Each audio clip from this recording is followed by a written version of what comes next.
Chapter 7, we have ARDS and pneumonia. Now, ARDS, the sudden respiratory failure, it basically means the lung, she's sick, and I don't know why.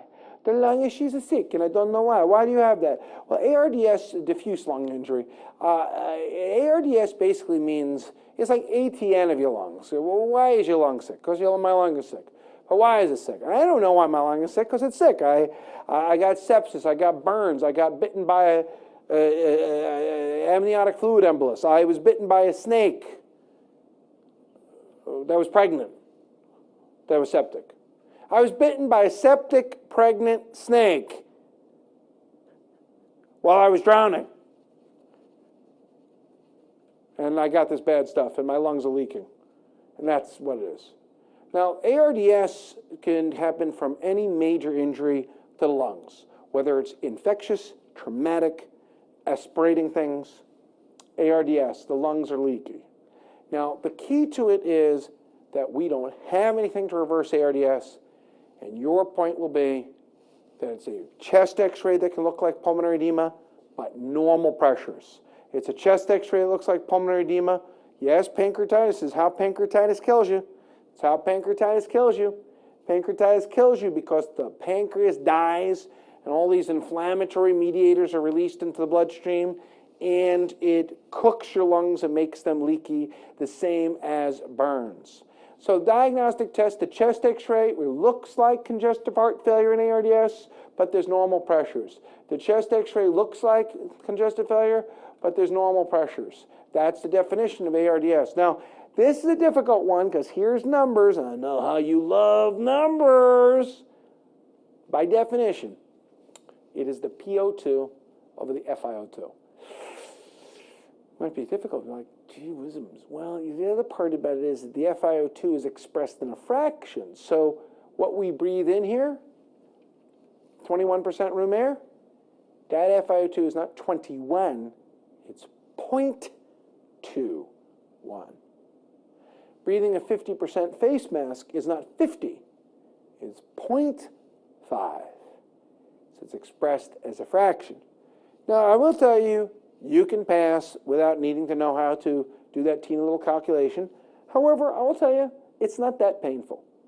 It basically says, if I have a PO2 of 100 and I'm breathing in room air, my PO2 of 100, to round it to room air to 0.2, it says that 100 divided by 0.2 is 500. 100 divided by 0.2 is 500. Well, what if I had to breathe 50%? Well, 100 divided by 0.5 is 200. Oh. Well, I leave you to work the calculations. What I found is that calculations can never be done by demonstration. But that's the definition, and it works as long as you remember that the FiO2 is expressed in a fraction. 50% FiO2 is 0.5. 60% FiO2 is 0.6. 80% FiO2 is 0.8. ARDS. It's expressed as a decimal. So that's why here, if you said the PO2 over 100 here, 476. That's the normal. That's the normal person. That's the normal person. ARDS, it's a chest x-ray that looks like congestive failure, but it's a chest x-ray that looks with diffuse fluffy infiltrates. Look at those diffuse fluffy infiltrates in there. It's a person who's got diffuse fluffy infiltrates, but have normal pressures. Look at those diffuse. Look at that. It's disgusting. Diffuse fluffy infiltrates, but normal pressures. I wish we have a treatment to reverse it, and I'll tell you the most common wrong answer is to say steroids, because steroids are not going to solve this. We use a little PEEP to keep the airways open, a little positive end expiratory pressure to keep the airways open, and short, small, tidal volumes. However, steroids are not going to work. That's the most common wrong answer. It's normal pressures. You cannot diurese yourself out of this. It's not inflammatory with white cells. You can't steroid your way out of this. And it's not infectious. You can't antibiotic your way out of this.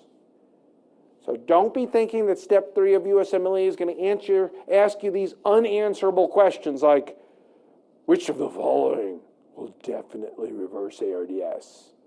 Because if you know the answer to that, you should go to Stockholm and get your Nobel Prize, because nobody knows what to do.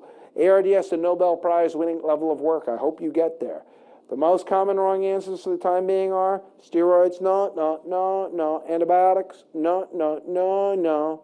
Inflammatory drugs, no, no, no, no. Diuretics, no, no, no, no. But you have to know the Swan-Ganz catheter. You don't do it routinely, you put it inside of her. You look inside and the thing should be normal. Oh yes, well the thing is, you have to be able to know which of those go with which diseases. In other words, I'm not saying you should do the Swan-Ganz catheter routinely. I'm saying that you just have to know what it shows. So the top one is hypovolemia is a low cardiac output and a low wedge and a high resistance.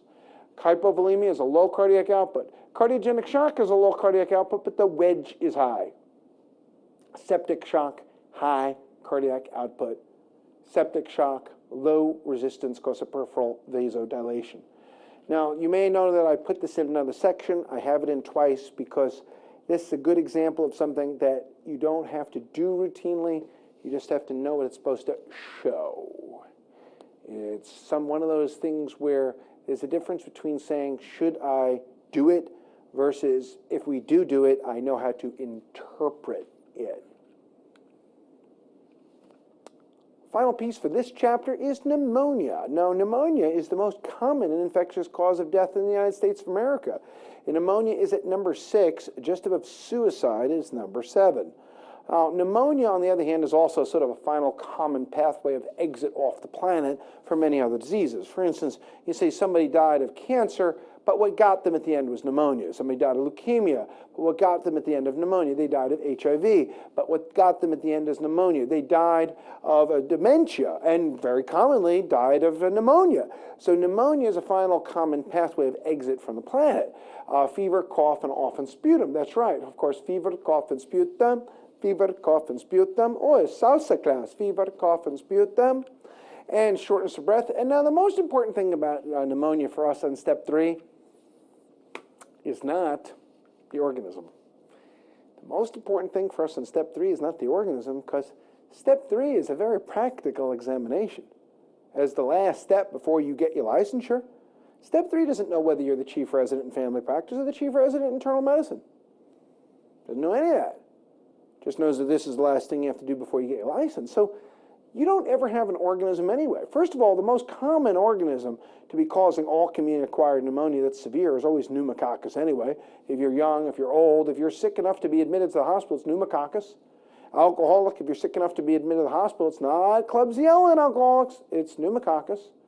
Now, number 2, 3, and 4 may change, but number 1 does not change. It's also not the point. The point in step 3 is, hi, here's a person with pneumonia. Where do they go?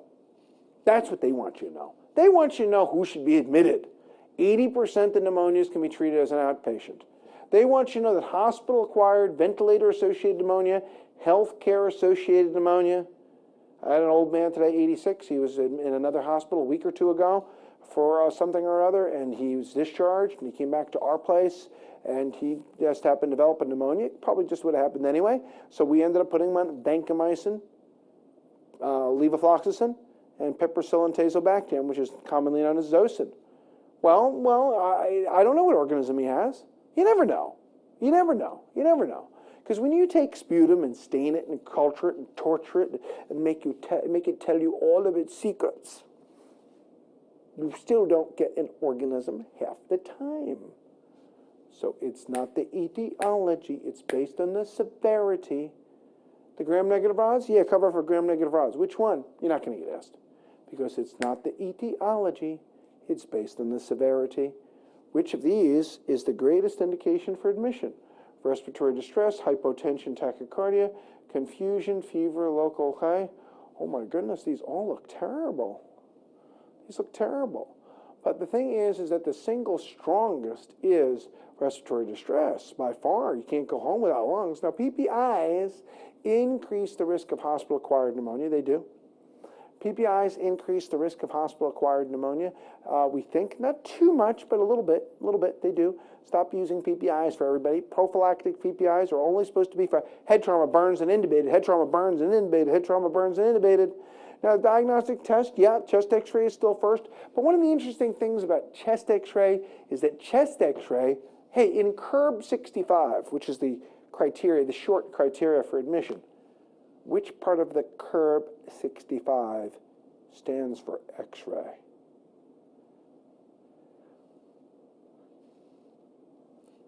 Right. None. Oh, I have paradox for you. Best initial test, blood gas or oximeter, and to confirm pneumonia, X-ray. What criteria for admission? Not X-ray. To confirm pneumonia, get X-ray. Criteria for admission, not X-ray. Because lungs, like brain, not the number of lobes. It is, how are you using them? If you have 5 lobes involved, but you're not hypoxic, go home.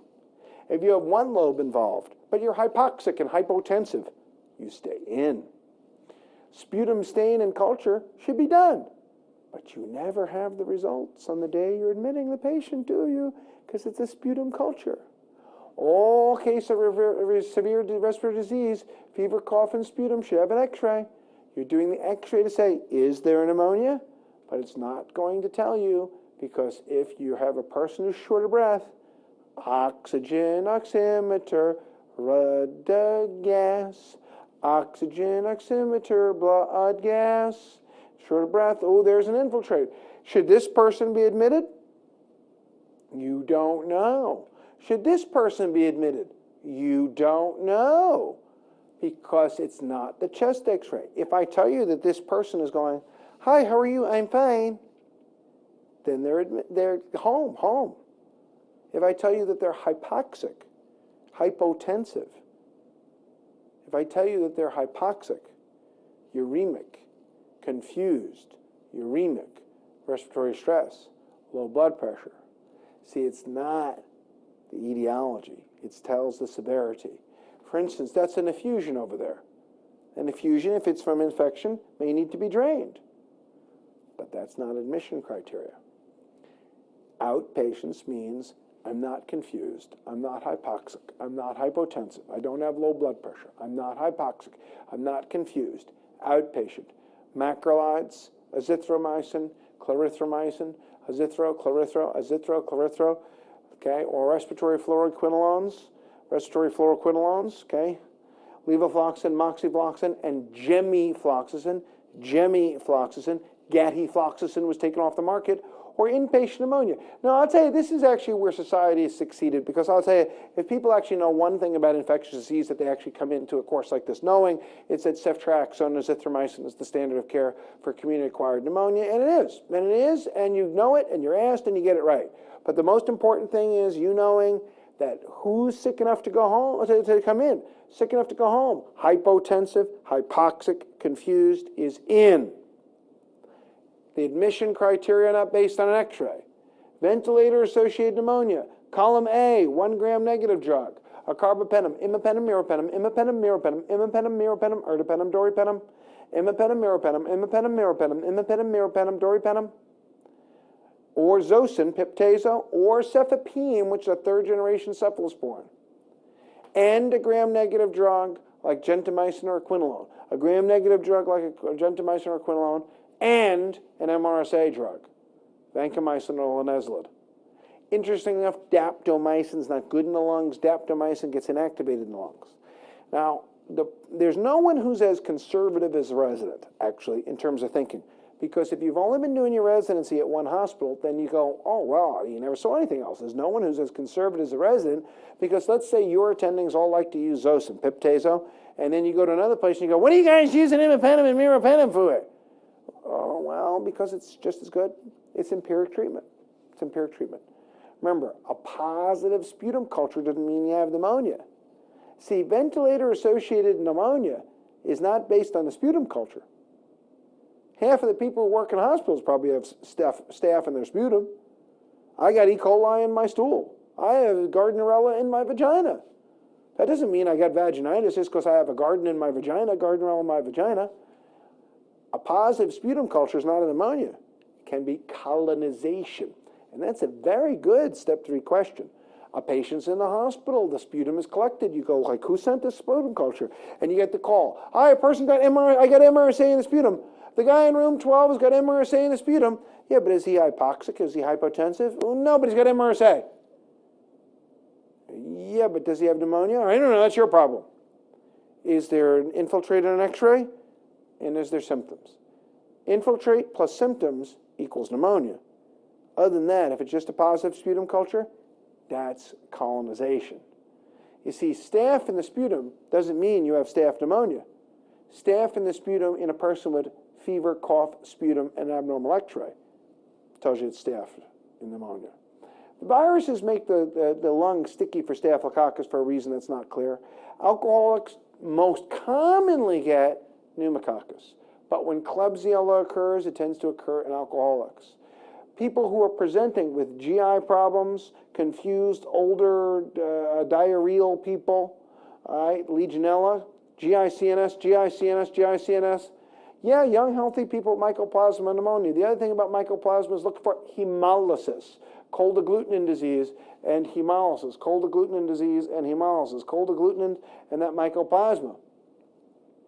Coxiella, well, the thing is, if they don't give you animal exposure in a history, it's almost impossible to be Coxiella. Coxiella is also an organism that travels in the uterus of animals.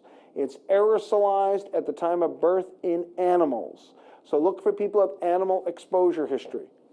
So, and you might say, well, how would I know it's Coxiella if they don't give me animals? Well, the answer is you won't. And also, but then that's why everybody for community-acquired pneumonia gets a macrolide, doxycycline, or a quinolone. Because mycoplasma, chlamydia, legionella, coxiella all get treated empirically with macrolide, quinolone, doxycycline. Now, the construction worker in the dry region of coccidioidomycosis look also for an involvement with cocci of the joints in the skin and the joint in the skin, desert rheumatism, and AIDS with low T cells with pneumocystis pneumonia. Now, that's the end of our pulmonary chapter 7 and looking at pneumonia. Now, pneumonia is, I would say, of all the infections to show up, it's got to be there. It's got to be there. And don't forget pneumococcal vaccine at 65 for everybody. And if you have chronic heart, lung, liver, kidney, and cancer disease, chronic heart, lung, liver, kidney, cancer, HIV, and no spleen, steroids, please. Pneumococcal vaccine at every age, any age. If you got chronic heart, lung, liver, kidney, cancer, HIV, and no spleen, using steroids, pneumococcal vaccine at any age. See you in the next section.